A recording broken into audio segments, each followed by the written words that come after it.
The average Canadian will pay a staggering $873,345 in taxes throughout their lifetime. Now, let's put this into perspective. This colossal sum represents just over 40% of an average Canadian's total lifetime earnings. Yes, you heard it right, 40%. That's nearly half of everything you earn going straight to taxes. This tax burden isn't one size fits all though. It varies greatly based on where in Canada you live. For instance, Ontario residents bear the heaviest load, while those in Alberta enjoy the lightest. The main contributors to this lifetime tax bill are income tax, sales tax on purchases, and property tax for homeowners. Each of these taxes chips away at your earnings, making up a significant chunk of your lifetime tax burden. It's a sobering thought, isn't it? But don't worry, we're here to help you understand it all. Stay tuned as we delve deeper into the tax burdens in different provinces. Ontario residents, brace yourselves, you're shelling out the most in taxes. Indeed, the tax burdens in Canada are as diverse as its provinces. The amount of tax you pay can vary significantly depending on where you decide to hang your hat. The financial landscape of each province plays a crucial role in this variance. Now let's take a closer look at Ontario. Hold on to your wallets because Ontario residents are at the top of the tax heap, paying an average of $1,020,852 over their lifetime. Yes, you heard it right, over $1 million. This is due in part to the high income and sales tax rates in Ontario. Additionally, high property values also contribute to this hefty tax burden. So if you're living in Ontario, your wallet might feel a bit lighter than the rest of Canada. On the other end of the spectrum, we have Alberta. If you're an Alberta resident, you might be breathing a sigh of relief right now.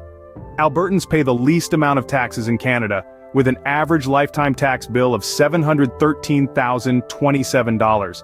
That's a significant difference compared to Ontario. This can be attributed to Alberta's lower sales tax, more affordable home prices, and lower property taxes. Plus, it doesn't hurt that the average income in Alberta is also higher. But regardless of where you reside, it's important to remember that these figures are averages. Individual circumstances will of course vary. This just goes to show how much the province you call home can impact your financial landscape. From the Atlantic to the Pacific, each province offers a unique blend of tax burdens, shaped by factors like income, sales tax rates, and property values. So, depending on where you live in Canada, your tax burden could vary considerably. Ever wondered where most of your tax dollars go? Well, wonder no more. Let's take a deep dive into the different types of taxes that Canadians pay and see where exactly your hard-earned money ends up. First up is income tax. This is the largest contributor to the lifetime tax burden for the average Canadian. Over a lifetime, you can expect to pay approximately $373,915 in income tax alone. Remember, these taxes fund crucial services like healthcare, education, and public safety, among other things. Next, let's talk about sales tax. Every time you make a purchase, whether it's a cup of coffee or a brand new car, you're paying a little bit extra in the form of sales tax. These taxes accumulate over time, and the average Canadian will spend around $256,929 on sales tax over the course of their lifetime. Sales tax revenue is utilized for various public services and infrastructure projects, contributing to the overall well-being of the society you live in. Last but not least, property tax. If you're a homeowner, you're probably already familiar with this one. Property tax is an annual amount paid by landowners, and it can be a significant expense. Over a lifetime, the average Canadian homeowner will pay an additional $242,500 in property tax. This money is primarily used to fund local services and initiatives, like public schools, community centers, and parks. So, there you have it. Between income tax, sales tax, and property tax, the average Canadian will pay a substantial amount in taxes over their lifetime. When you look at these numbers, it's clear to see why 74% of Canadians believe that the average family pays too much in taxes. Now that we've uncovered these eye-opening facts, what are your thoughts?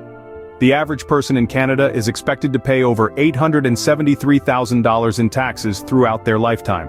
That's nearly 41% of their estimated lifetime earnings. These numbers are staggering, aren't they?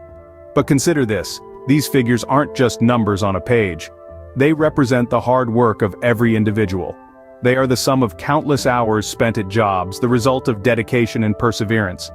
And it's not just about the money, it's about what this money could potentially do. It could be invested in education, in businesses, in dreams, and in the future. So, were you surprised by these statistics? More importantly, what do you think could be done to improve the situation? Could there be a better way to manage taxes, a way that doesn't burden the average person so heavily? We've delved into the differences between provinces, with Ontario residents paying the most and Alberta residents paying the least. We've seen how income tax, sales tax, and property tax contribute to this lifetime burden. But there's more to the story, isn't there? What about the impact on the average family, or the effect on those with lower incomes? This is where you come in. It's time to share your thoughts, your experiences, your ideas. Whether you've been paying taxes for years, or you're just starting out in the world of work, your perspective is valuable.